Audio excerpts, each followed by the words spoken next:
Charlie, thanks for coming on, man. This is it's a great pleasure to talk with you.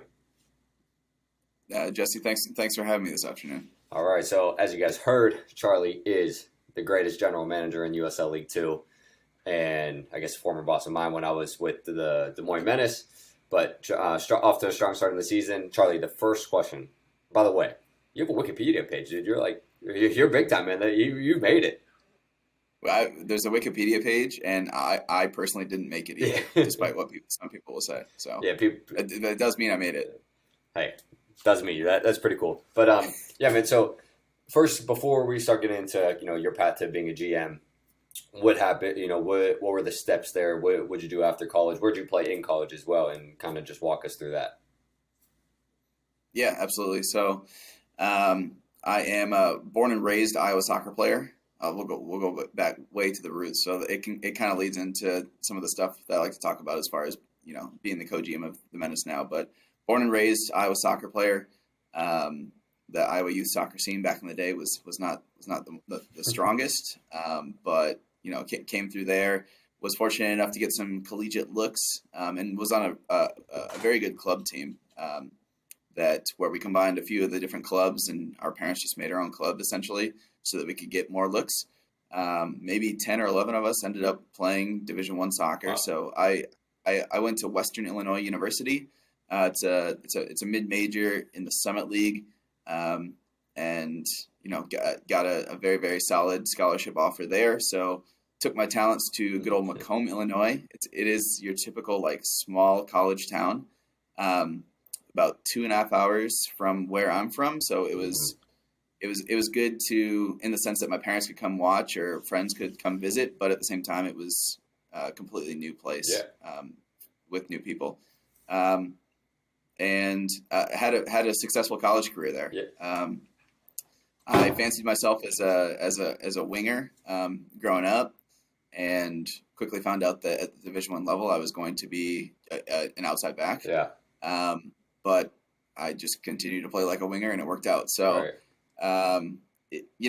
We won 2 Summit League tournaments, which in a league like that, you need to win your tournament to get to the NCAA tournament. So, was fortunate enough to play in two NCAA tournaments. Never won a game, unfortunately, but had a very good time at Western. Absolutely love Western. It was one of those programs where we took pride in having doing more with less. Right. So not the greatest practice facilities, and a lot of guys that got overlooked by larger schools, but kind of played with that chip on our shoulder and really enjoyed the group, and still very close with a lot of the guys I played with. That's awesome. Me personally, I think I was first team all conference 3 or 4 years, and was the Summit League Defender of the Year my sophomore and senior year. I got robbed. My junior year should have been the first one to do it 3 times, right. But no, had a tremendous experience. Met a lot of really good people, and absolutely loved my time at Western. Did you know you kind of wanted to get, or I guess you wanted to play professionally? I would assume after, just because you did play pro for a little bit, and then. But did you always kind of think that you were going to be a general manager, or is it No. but working it what was your thought kind of as you were graduating? What was the career goal for Charlie? Yes, yeah. So obviously, like almost anyone who's going to go play collegiate soccer, a lot of people still do have the aspirations to play professionally. I did as well. I can honestly admit that I was one of those guys that I didn't essentially I was gifted, and I didn't have to work super hard away from playing in order to achieve certain things. So. I went from club where it wasn't a super high level to high school where I played rover for my high school soccer team, and I would take goal kicks and chase my goal kicks and do that. Play rover. Started every game at Western Illinois, and had great success playing with the Des Moines Menace as well. And then leaving college, I had a bunch of trials with USL Championship teams, and this was before League One was a thing. It was the jump from what I had ever experienced to USLC was, eye-opening. Yeah. I wasn't fit enough to get, like, anyone who knows me knows, like, I love soccer. I also love food and other things. So, like, and other things. Yeah, I like my fitness level and like even like down to a first touch, I couldn't get away with some of the things that I got away with Right. Previously or had success with. So, could still smack a ball like with the best of them. Sure can. Yeah. But had a few trials, and I did a preseason with Charlotte Independence. Mm. Mike Jeffries was my coach in Des Moines. He brought me in. Just wasn't at the speed. Yeah. My claim to fame is I played 5 minutes in the first ever USL Championship game for the Charlotte Independence. Attaboy. Worst 5 minutes I've ever played. To be frank, I didn't know that. I thought once you made 3 subs, you were done. Yeah. So I was, boots were off, shin guards were nowhere to be found, and I was, told I was going in the 85th minute. Not quite in the right mindset to do so, right. and played shockingly terrible. Was let go the next Monday. Gotcha. Which that led to me playing some indoor. Indoor's indoor. I wouldn't consider myself a professional soccer player because of indoor. So kind of between that, figuring out like, all right, maybe I'm not as good as I thought I was what started to lead me to, potentially thinking about I want to be involved in the game. In what capacity do I want to be involved? So I did some youth coaching, did some club stuff, did private sessions, and ultimately some of the experiences that I had with the Des Moines Menace as a player. I started hopping in the 5th year I played for them. Started hopping in the front office, started learning some things there, and then after experiencing maybe the parents with youth clubs where you're paying for your kids to play soccer. I knew I wasn't gonna excel in that space, right. Because of my need and want to win. So, things kind of worked out for me as far as openings with the Des Moines Menace, but getting a taste for it while I was still in college and still playing for the Menace is what ultimately kind of led me to decide, hey, this is something that I'm interested in pursuing. When were you first officially appointed as co-GM? And co-GM Lau Hunt obviously couldn't be on the episode, mainly because they don't. I don't think wanted to be. They don't want to respond to our text. But yeah, when were you first appointed? So this whole Menace process for me has been well. First off, it's come full circle because even as a kid growing up, I would pop over to Des Moines and play in some showcases with the Des Moines Menace Academy team that was a year older than me back in the day. So, knew some of the guys from around here, and knew just of the organization. My dad and I think, drove once or twice, 2 hours across the state to come watch Menace games because it was and is the highest brand of soccer here available to youth players. So, and then playing for the Menace, I played 5 years for the Menace during the summer. Had an absolutely great time as well, and after that, after going to grad school, there was for the first time ever, they decided to do account executives. Like, hey, we're going to actively have people sell tickets. Right. I just got my master's degree from Western Illinois. Wasn't necessarily sure if I wanted to take a minimum wage paying job to come and sling $5 tickets, but knew that if I established myself and got into the organization, got my foot in the door, that I could help in other areas for sure, and did so. So was doing some marketing efforts in 2018 when I first joined the club. Was doing video and helping with graphic and graphic design. So I did a summer of ticket sales. I then was hired by Tylee Nunnick, the GM at the time, to be the sales and marketing manager. So that was the jump from selling tickets to selling sponsorship. And then, taking some of the stuff that I enjoyed with marketing, and that honestly goes hand in hand when it comes to sponsorship activation. Sure. So did that for, I believe it was about I think I did that one for a year as well. Yeah. Every time I got a business card, I needed to get a new one. Like the folks here weren't happy with me, but, and it has been, I think officially in August, it will be 2 years as myself and Lyle being the co-GMs. Yeah. So, we were appointed prior to the 2021 season. We happened to win a national championship during the 2021 season, so Yeah, maybe what we're doing is correct. Yeah. So I'm not sure. Hey man, that's not a coincidence. So speaking of the national championship, so I mean, Yeah. what's it take to really be successful at the USL 2 level? Just because there's some clubs that do it for the academy teams. There's some clubs that I don't think really get it. So I mean, what's it take to be successful? And Menace obviously being an established brand helps with that. But from your perspective, just being involved and you're playing and now GM days, what have you noticed that it takes? Yeah. I mean, I think it's a great question. I think there are a lot of different answers because you can do this in a correct way, using a bunch of different, let's call it formulas. So whether you have a super established academy and this is the top of the pyramid for those kids, other than going pro, I think that I've seen success with clubs. Take a St. Louis Scott Gallagher from last summer, for instance, where these are kids that have known each other since they're 14, 15 years old.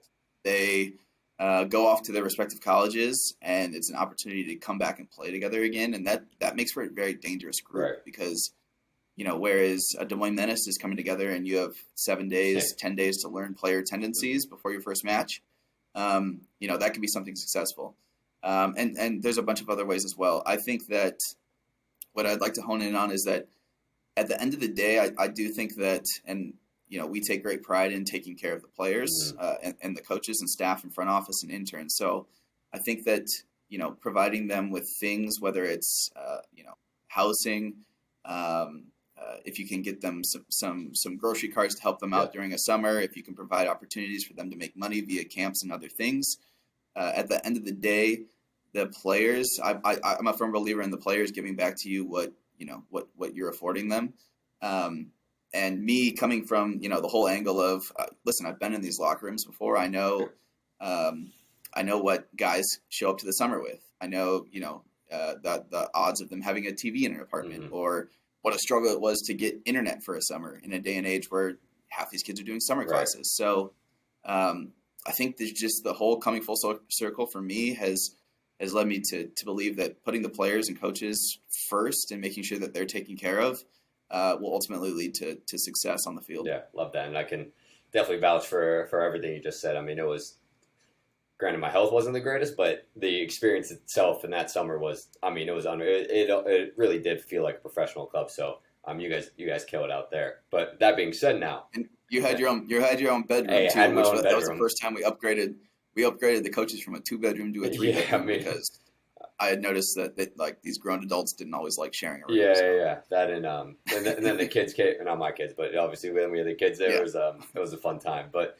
correct. Going off that, now that talking about what it takes to be successful, what are some challenges now that you face every day, just being in the USL 2, and obviously financially is not for some clubs, for you guys. I mean, might be a little bit different, but what are challenges that you guys face every day, every season? Yeah, I think that USL League 2 is a very it's a very unique situation because these kids, at the end of the day, these kids are borrowed talent. They are, the majority of the kids in this league are playing for their colleges, and taking care of them, making sure that you are maintaining very good relationships with the universities and you're sending a kid back to them better than what they arrived is important to us. That being said, the way that the Menace operate is we're looking to build the most competitive team possible. What that means is we bring in plenty of players who are the guy at their university. And when you can only dress 18 and only 11 can start, yet you have beds for 32 guys, you have to have a certain mentality as a player in order to be okay with, okay, I'm the guy at my university, but I might not play here. Right. And so the management, I do think the management of all these different personalities is always going to be one of the toughest things. There are over 100 other teams in USL League 2. And so getting players in or announcing, back in January, February, March, hey, pending league approval, we're bringing in this guy. Right. You can talk to any GM in the country and by the end of the summer, the number of announcements you made compared to what your roster looks Right. like is going to be very different. And for us personally, a lot of that has to do with, you know, who really wants to be here, who knows that, like, and there are players that know and recognize, and you saw this as well, Jesse, that, hey, I might not be getting the playing time, but I don't necessarily, I'm not going to find a better training environment day in and day out. You just have to be okay with being behind the scenes and not having your name up on Twitter for game days. Yeah. But there are guys that are okay with that. So the management of personalities is a big one. Yeah, for us. Not to cut you up, but the perfect example of that is a guy like Rashawn Wilkes, who came off the bench most 100%. Games. He ended up getting drafted, right? So it's like things like that. I mean, the environment you guys create. So the official count from the 2021 roster is 14 guys playing professionally, either in the U.S. or in Europe. That's awesome. 14. So some of those guys, maybe one or two of those guys were, left because they weren't getting playing time. You got guys like Rashawn and Chandler O'Dwyer for the Richmond Kickers right now, who they were getting Chandler didn't dress in some games. He didn't make the rest. Correct. or a max of 30 minutes every match. Yeah.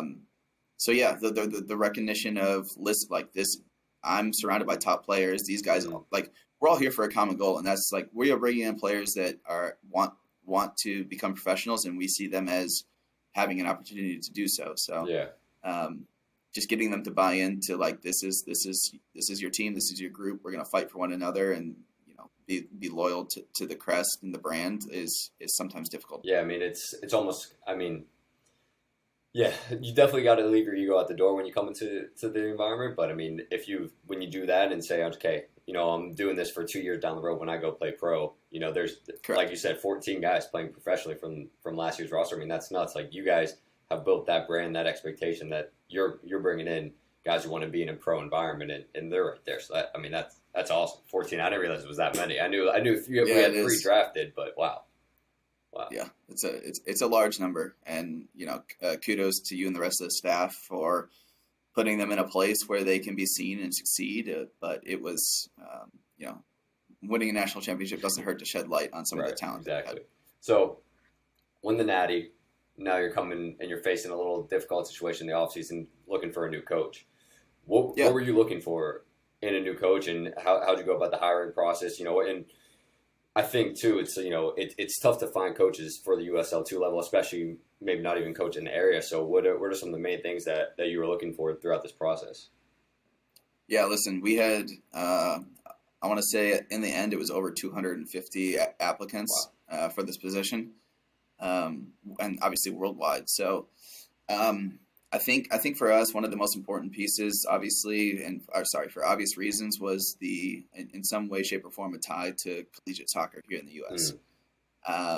That's you look around the league, and this is the path to pro, and that's where the talent's coming from. So, having experience in collegiate soccer in some way, shape, or form was very necessary. So. From there, it was taking a look at, okay, what does that experience look like? Moving from there, it was, okay, are there individuals that actually are have they played or coached in USL League 2, formerly known as the PDL? And that's not necessarily like a make or break, but like I said earlier, this is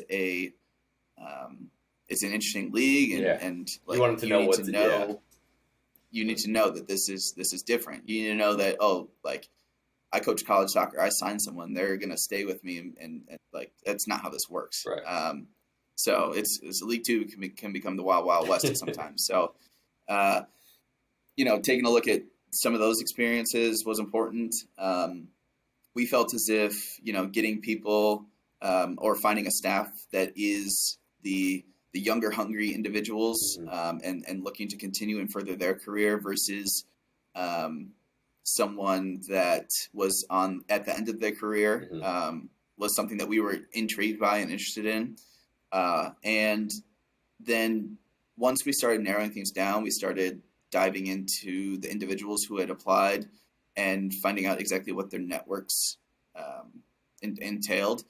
And, we landed on, a ton of great applicants. Landed on Dean eventually, Dean Johnson, and a lot of it had to do with his ability to recruit. Yeah. He's a young, hungry individual. He's on his phone 24/7, has a ton of connections.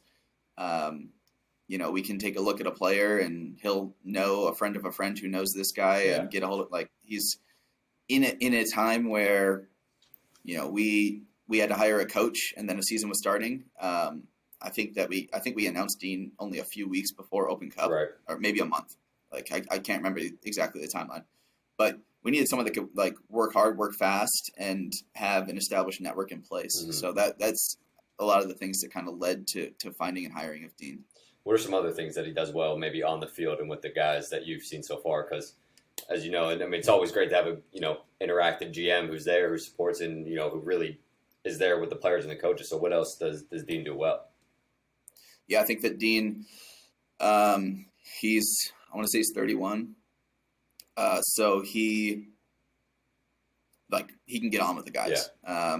There's obviously the level of respect, but at the same time can have some of the conversations that someone that's not too far removed from the game will still understand, as far as, like, what the players are doing and going through and other things.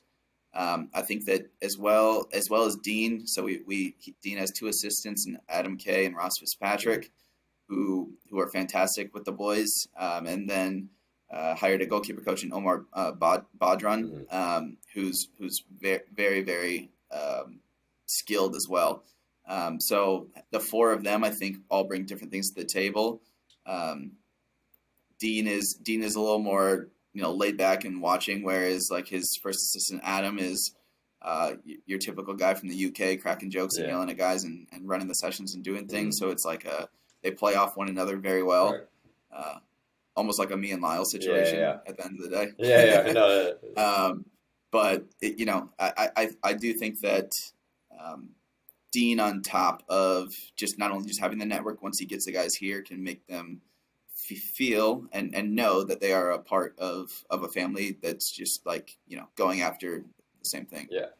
So now we've established a brand, recent national championship.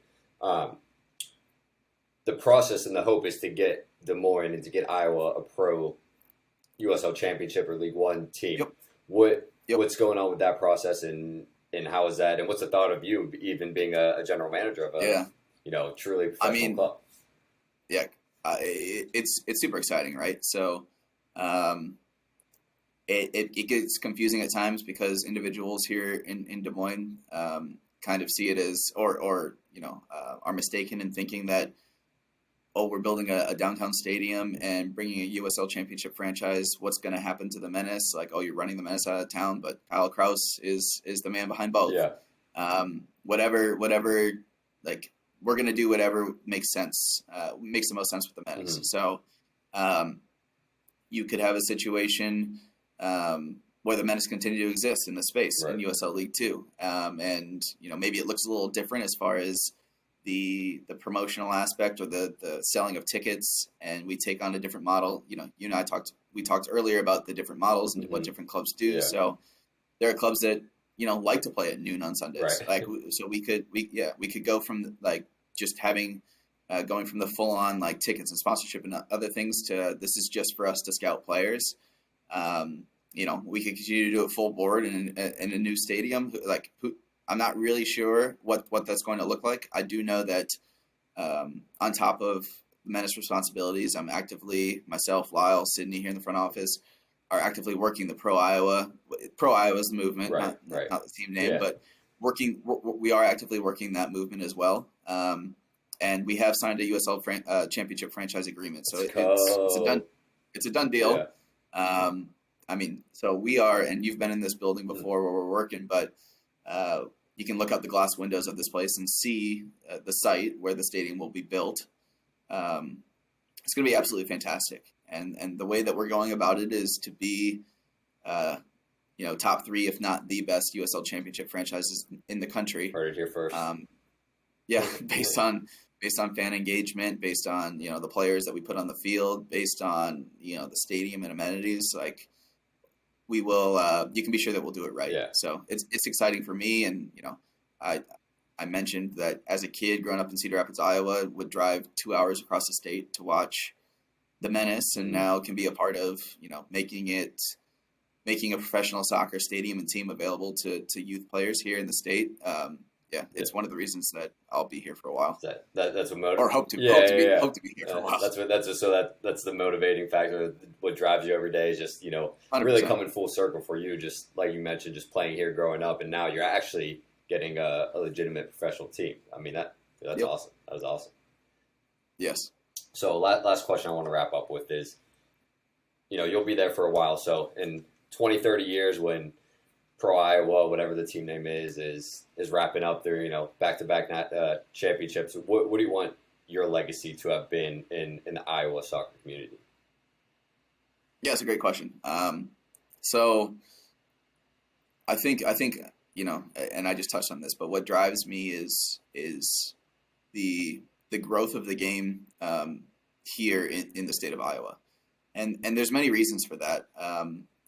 One of the main ones is just how culturally diverse the sport is and how inclusive it is and how it can bring people together, and you can learn from people from all over the world via just a common sport. Mm-hmm. I moved here in 2018. I knew people from growing up from 2 hours away, but just by being a part of the Menace, but also I play in so many different leagues and on so many different teams, and I spend Wednesday nights with the Bosnian community. I am the only non-Bosnian that plays with them, awesome. So that I've been accepted, and we play, and now they're coming out to all Menace games. Love and it. Hanging out and playing Sunday League here, an international league.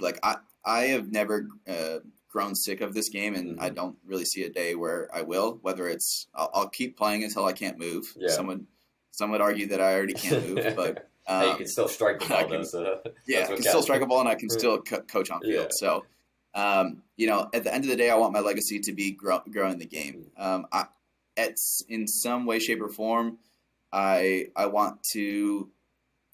One is, and right now what I'm doing is, and saying for the Menace is, I want to provide kids the opportunity to watch the highest level of soccer possible. So by doing that with the Menace, by, just marketing and getting people to come to games and showing parents what this high level of soccer can look like, we're doing that.